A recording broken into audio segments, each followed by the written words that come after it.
जय श्री राम, जय बागेश्वर धाम, जय जय हनुमान। दोस्तों, आपको नहीं पता होता है, लोग कई बार ऐसी बातें बना देते हैं कि लक्ष्मी जी की आरती करनी चाहिए या नहीं करनी चाहिए। दीपावली पर उनकी आरती को गाना चाहिए, बोलना चाहिए या नहीं बोलना चाहिए। इसके बारे में कई लोग कई तरह की बातें करते हैं, कई तरह की चीज़ें होती हैं। कई लोग बोलते हैं, कई साधु संत बोलते हैं, कई पंडित बोलते हैं कि लक्ष्मी जी की जो पूजा करनी चाहिए पर आरती नहीं करनी चाहिए।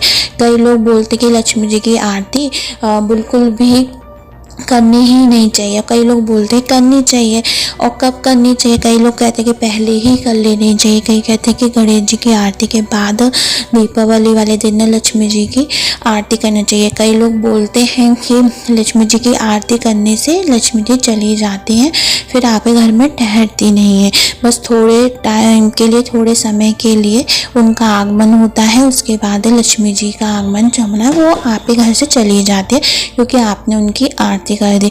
तो दोस्तों, तमाम तरह की बातें होती हैं, पर हम अपने पूर्वजनों की माने, अपनी प्राचीन समय से माने और शास्त्रों की माने, तो हमें लक्ष्मी जी की आरती करनी चाहिए या नहीं करनी चाहिए, वो आज इस वीडियो के माध्यम से मैं आपको बताऊंगी। पर उसको जानने से पहले यदि चैनल पर पहली बार आए हैं तो सब्सक्राइब कर दीजिए, जिससे आपको ऐसी रोचक भरी, ज्ञान भरी जानकारियाँ हमारे चैनल पर मिलती रहेंगी। दोस्तों, बस आपको इस वीडियो में ये जानना है कि लक्ष्मी जी, जब आप दीपावली पर लक्ष्मी जी, गणेश जी लाते हैं, साथ में लाया जाता है ना। लक्ष्मी जी की वैसे विष्णु भगवान की पत्नी है, तो उनके साथ कई लोग ये भी बोलते हैं कि उनके साथ पूजा नहीं होती, पर इस दिन दीपावली वाले दिन उनके पुत्र के संग यानी गणेश जी के संग उनकी पूजा होती है। उनकी विधि विधान से हर किसी घर में अपने अपने तरीके से होते हैं। कोई छोटे रूप में करता है, कोई बहुत बड़े भव्य रूप में करता है, पर माता रानी और गणेश जी हर चीज़ में, हर छोटी बड़ी पूजा में, हर बस सच्ची भावना, सच्ची श्रद्धा से पूजा की जाए तो वो प्रसन्न हो जाती है। ठीक है, यदि आप दीपावली पर लाए हैं और लक्ष्मी जी, गणेश जी आपके घर में पूजन होता है, या दुकान में, या फिर आपके फैक्ट्री वगैरह कहीं पे भी आप पूजन कर रहे हैं, तो वो आप अच्छे से शुभ मुहूर्त में किसी पंडित के द्वारा करा ले तो अति उत्तम है। यदि घर में कर रहे हैं तो आप खुद भी कर सकते हैं।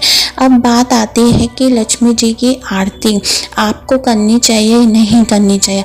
सबसे पहली बात है कि लक्ष्मी जी की आरती हमारे शास्त्रों की माने, पूर्वजनों की माने, प्राचीन काल से हम माने तो साफ साफ लिखा है।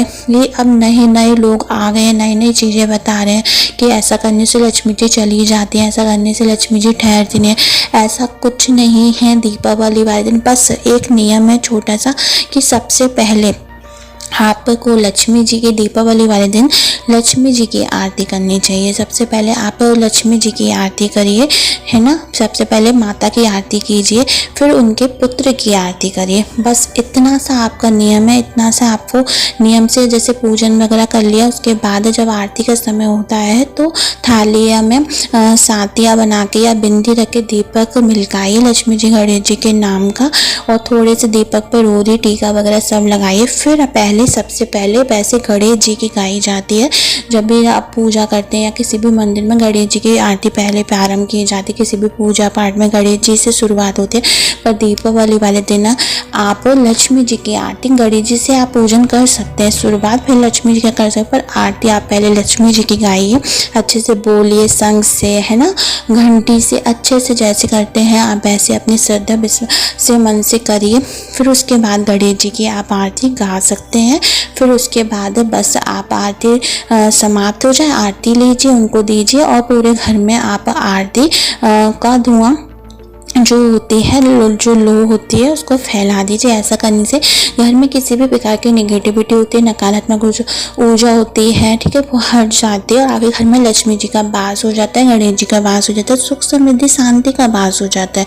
तो ये करिए, पर आप किसी की बातों में नहीं आइए। आप लक्ष्मी जी की आरती कर सकते हैं, पर पहले लक्ष्मी जी की, बाद में गणेश जी की। तो दोस्तों, ऐसी रोचक भरी, ज्ञान भरी जानकारी के लिए हमारे शिव गुरु की कृपा को सब्सक्राइब करें, लाइक करें और कमेंट में जय बागेश्वर धाम, हर हर महादेव जरूर लिखें। धन्यवाद दोस्तों।